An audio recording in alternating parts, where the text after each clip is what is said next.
Why listening to AI jazz is harmful. Imagine discovering jazz for the first time. You open an app, type smooth jazz in the style of the 1950s, and within seconds an artificial intelligence generates something that sounds vaguely like jazz. The piano swings a little, the saxophone sounds convincing enough, the bass walks, and yet you've learned absolutely nothing. No Duke Ellington, no John Coltrane, no Charlie Parker, no Erroll Garner, just an imitation. And that's the problem. Because jazz is not merely a collection of sounds. Jazz is a story. It's a history. It's a culture. It's one of humanity's greatest artistic achievements. When people listen to AI-generated jazz, they're often consuming a version of jazz that has been stripped of everything that makes jazz meaningful in the first place. The music becomes detached from the people who created it. Detached from New Orleans, detached from Kansas City, detached from Harlem, detached from the struggles, triumphs, innovations, and personalities that gave birth to the music. Jazz emerged from African American communities that faced segregation, discrimination, and oppression. Many of the greatest musicians in jazz history were creating revolutionary art while living in a society that denied them basic rights. Think about that for a moment. Despite the obstacles placed before them, they produced music of astonishing beauty and complexity. Music that changed the world. Music that still inspires musicians today. When you listen to Duke Ellington, you are not simply hearing notes. You are hearing the work of a composer who elevated jazz into an art form capable of standing beside the greatest classical composers. When you listen to John Coltrane, you're hearing a relentless pursuit of spiritual and musical truth. When you hear Erroll Garner, you are hearing one of the most original pianists who ever lived, a genius. These people matter. Their stories matter. And AI jazz erases those stories. It gives you the surface without the substance, the appearance without the humanity, the imitation without the innovation. And jazz has always been about innovation.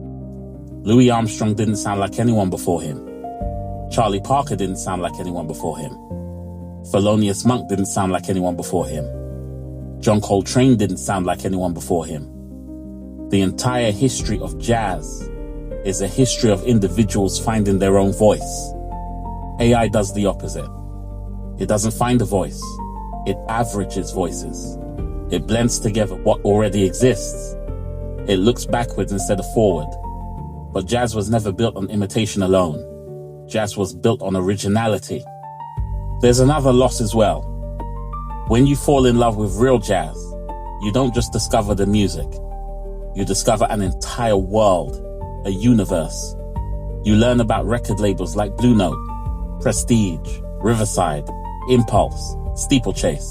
You learn about Verve and Norman Granz.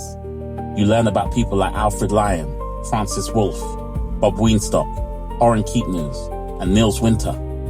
You discover how musicians such as Ben Webster, Dexter Gordon, Duke Jordan, Chet Baker found appreciation in Europe when America often failed to appreciate them. You learn about Copenhagen's jazz scene. You learn about Japanese jazz cafes, where listeners sit in near silence absorbing every note. You discover collectors searching through old record stores for rare LPs and forgotten 78s. You meet people. You have conversations. You make friends. You become part of something larger than yourself. Jazz is a living culture. It's not just audio content. And that's why I believe AI jazz is one of the most harmful uses of artificial intelligence. Not because it's dangerous, not because it's offensive, but because it's empty. It encourages people to consume the shadow instead of the substance, to settle for an imitation when the real thing is infinitely richer. The truth is that there are already more great jazz recordings than any human could listen to in a lifetime. Thousands upon thousands of masterpieces waiting to be discovered. So why spend your time listening to a machine pretending to be Duke Ellington when you could be listening to Duke Ellington? Why listen to an artificial imitation of John Coltrane when the real John Coltrane left behind one of the greatest musical legacies in human history. Jazz isn't just music. It's history. It's culture. It's humanity. And humanity is the one thing AI can never generate. Thanks for listening. And I'll see you next time on London Jazz Hour.